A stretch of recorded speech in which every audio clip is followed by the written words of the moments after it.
Hello friends, welcome back to my channel. ఈరోజు green chilli chutney ఎలా చేసుకోవాలో చూపిస్తాను. ఇది రైస్కి అలాగే సకినాలకు అలా మనం పెట్టుకొని తినొచ్చండి. దీనికి ముందుగా ఒక 2 ఆనియన్స్, కొన్ని గ్రీన్ చిల్లీస్, బాగా సన్నగా తీసుకోవద్దండి, ఇలా మీడియం సైజ్గా ఉండాలి. మిర్చి ఇలా చిన్న చిన్నగా ఇలా కట్ చేసి పెట్టేసుకోవాలి పక్కకి. ముందుగా ప్యాన్ పెట్టేసి అది హీట్ అయ్యాక దాంట్లోకి ఆయిల్ యాడ్ చేసుకోవాలి. ఒక 1 table spoon or 2 table spoon.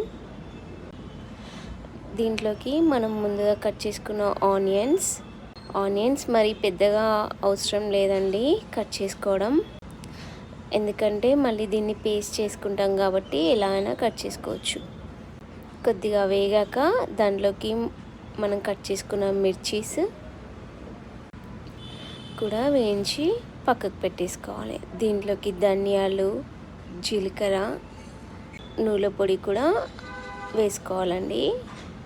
నువ్వుల పొడి లేకపోతే మనం నువ్వులైనా వేసుకోవచ్చండి.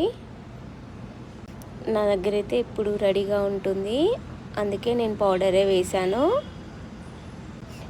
ఇలా వేగాలండి. దీంట్లోకి కొద్దిగా కొత్తిమీర యాడ్ చేసుకోవాలి. కొత్తిమీర లేదంటే స్కిప్ చేసుకోవచ్చు,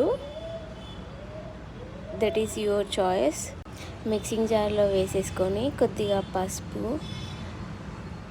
నువ్వుల పొడి, అలాగే కొద్దిగా సాల్ట్ తగినట్టు వేసేసుకొని టోటల్గా మిక్సీ పట్టేసుకోవాలి. చూసారా, పేస్ట్ అనేది ఇలా రావాలి చట్నీ. ఈ మొత్తం సర్వింగ్ బౌల్లో తీసేసుకొని మనం గోరువెచ్చని ఆయిల్ దాంట్లోకి యాడ్ చేసుకొని బాగా మిక్స్ చేసేసుకోవాలి. సింపుల్. ఇది ఇడ్లీకి, రైస్కి, అలాగే సకినాలకు ఇలా మనం ప్రిపేర్ చేసి పెట్టుకోవచ్చండి. ఇది ఒక 1 వీక్ ఉంటుందండి, స్టోర్ చేసుకోవచ్చు. Please subscribe my channel. Like చేయండి, షేర్ చేయండి, కామెంట్ చేయండి, గంట కొట్టడం మర్చిపోకండి.